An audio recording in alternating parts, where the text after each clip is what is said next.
Donc, Grâce, c'est à toi la parole.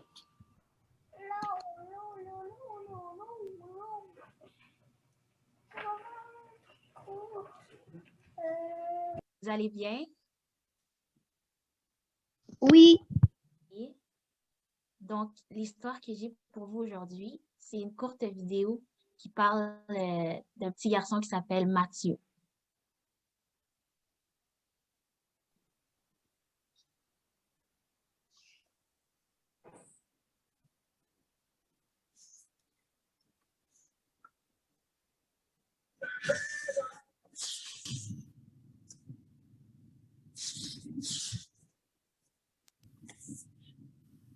Mathieu Lambert avait 7 ans et demi. C'est d'un mortel. Il mesurait 1,28 m et demi et pesait 25 kg et demi. Il avait beaucoup d'amis, mais personne ne l'appelait Mathieu Lambert. Tout le monde l'appelait Mathieu Moitié. Ce n'était pas parce que sa maison était construite à moitié sur une falaise, ni parce que son chien était moitié bulldog, moitié caniche. C'était malheureusement parce que Mathieu faisait tout à moitié. Mathieu Moitié ne faisait jamais les choses de tout son cœur. En fait, il n'avait jamais vraiment essayé. Il lui manquait toujours quelque chose pour aller jusqu'au bout. Quand Mathieu se brossait les dents, il commençait par celle du haut, mais il était trop paresseux pour finir de brosser celle du bas. Il se rendait très souvent chez le dentiste. À l'école, Mathieu ne faisait ses devoirs qu'à moitié. Et quand il y avait une interro, il ne répondait qu'à la moitié des questions. Il n'apprenait que la moitié de ses leçons. Jamais plus. Mathieu ne finissait jamais ses repas. Il avait donc toujours faim à mi-chemin entre le repas de midi et celui du soir. Il se réveillait aussi la nuit, car son ventre était à moitié vide. Mathieu était toujours épuisé, car il ne mangeait que la moitié de son assiette et ne dormait que la moitié de la nuit. Franchement, ce n'était pas assez pour garder. Au foot, il n'écoutait qu'à moitié son entraîneur. Il ne jouait à fond que pendant la moitié du match. Mathieu se serait bien amusé s'il avait joué de tout son cœur pendant toute la partie. Et puis, son équipe aurait été bien plus contente de lui. Un jour, Mathieu était sorti jouer dehors. Mais il n'avait fait ses lacets que sur une seule de ses chaussures. Il monta jusqu'à la moitié de la colline, à côté de chez lui, sauta sur son vélo et commença à pédaler. Il roulait de plus en plus vite. Et voilà que son lacet se coinça dans la roue de son vélo. Mathieu percuta de plein fouet la voiture de son papa. Son vélo était tout tordu et Mathieu s'était fait drôlement mal à la jambe. La voiture de son papa était toute cabossée. Mathieu savait qu'il avait fait une grosse bêtise. Bien sûr, le papa de Mathieu vit la bosse sur sa voiture.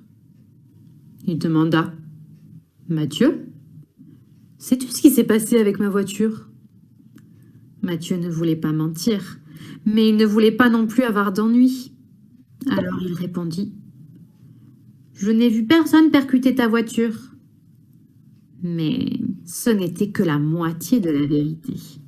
C'est alors que le téléphone sonna. « Allô ? J'appelle juste pour savoir si Mathieu va bien, » dit Monsieur Ruggieri, le voisin de Mathieu. « Je l'ai vu ce matin percuter votre voiture avec son vélo. Alors j'ai pensé qu'il s'était peut-être bien fait mal. » Mathieu essaya d'expliquer. « Je t'ai dit que je n'ai vu personne percuter ta voiture, et c'est la vérité. J'avais les yeux fermés. » « Mathieu, tu n'as pas été honnête avec moi, » répondit son père, tout triste. « Ne dire que la moitié de la vérité, c'est dire un mensonge tout entier. Et vivre ta vie à moitié seulement, ce n'est pas une bonne chose. Tu comprends ? Dieu ne veut pas que nous vivions avec un cœur partagé. Jésus ne veut pas que nous l'aimions à moitié seulement. Il nous le dit dans la Bible. Jésus a raconté un jour l'histoire d'un homme qui voulait construire une tour. Avant de commencer, cet homme s'est assuré qu'il avait assez d'argent pour le faire. Il s'est assuré que sa tour serait bien construite et qu'elle resterait debout longtemps. Il ne voulait pas qu'on se moque un jour de lui parce qu'il n'aurait fait son travail qu'à moitié. Il voulait au contraire que les gens sachent qu'il avait bien travaillé. Cet homme n'avait pas travaillé qu'à moitié pour faire cette tour. C'est pareil pour nous. Nous ne devrions pas suivre Jésus à moitié seulement. Il mérite que nous l'aimions et que nous le suivions de tout notre cœur. Matthieu se mit à pleurer.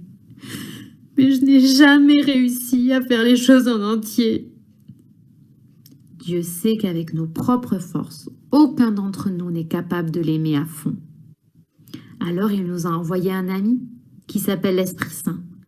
Il nous aide à vivre pour lui de tout notre cœur. Quand nous décidons de suivre Jésus entièrement, l'Esprit de Dieu remplit nos cœurs et nous aide à obéir à Dieu. « Est-ce que l'Esprit de Dieu peut m'aider moi aussi ?» demanda Matthieu. « Bien sûr, répondit son père. Dieu aime quand nous lui demandons son aide. » Alors, Matthieu commença à prier. « Jésus, je suis désolé car je ne t'ai pas obéi. Je veux te suivre, mais je ne veux pas te suivre qu'à moitié. J'ai besoin de ton aide. S'il te plaît, donne-moi ton esprit. Alors je pourrai comprendre comment je dois te suivre. » Dieu a répondu à la prière de Matthieu. Maintenant, il finit tout ce qu'il commence. Quand il va sortir, il fait les lacets de ses 2 chaussures. Quand il mange, il finit son assiette. Quand il va à l'école ou joue au foot, il écoute tout ce que son professeur et son entraîneur lui disent et se donne à fond. Il essaye aussi d'obéir à ce qu'il lit dans la Bible. Bien sûr, il n'est pas parfait, mais l'Esprit de Dieu lui vient en aide tous les jours. Matthieu n'a jamais été aussi heureux de sa vie. Et plus personne ne l'appelle Matthieu moitié. Tout le monde l'appelle Matthieu à fond. Matthieu 22, verset 37. Tu aimeras le Seigneur ton Dieu de tout ton cœur, de toute ton âme et de toute ta pensée.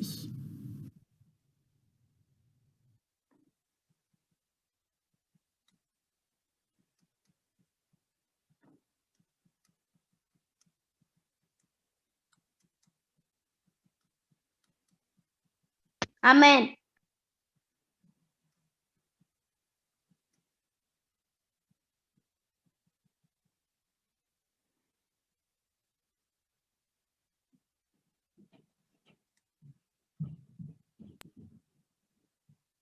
Grâce, est-ce que tu es là?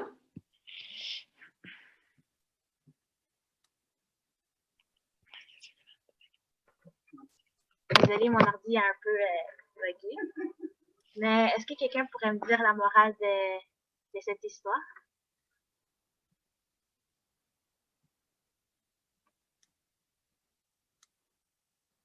Je ne vois pas tout le monde.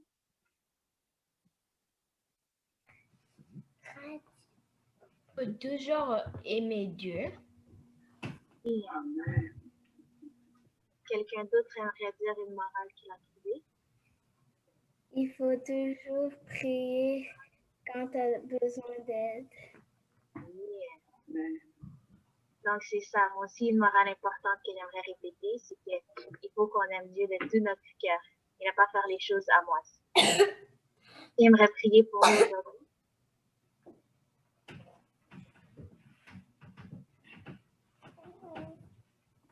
Michael, tu peux y aller. Merci Jésus de nous avoir gardés. Merci pour cette semaine. Merci pour aujourd'hui. Fait que les morales qu'on puisse apprendre, fait que ça puisse rester dans notre tête. Garde-nous, garde ceux qui sont dans le Zoom et ceux qui ne sont pas dans le Zoom. Fait que ce culte puisse bien se continuer. Garde-nous dans la semaine qui va suivre. Au nom de Jésus, Amen. Amen. Amen.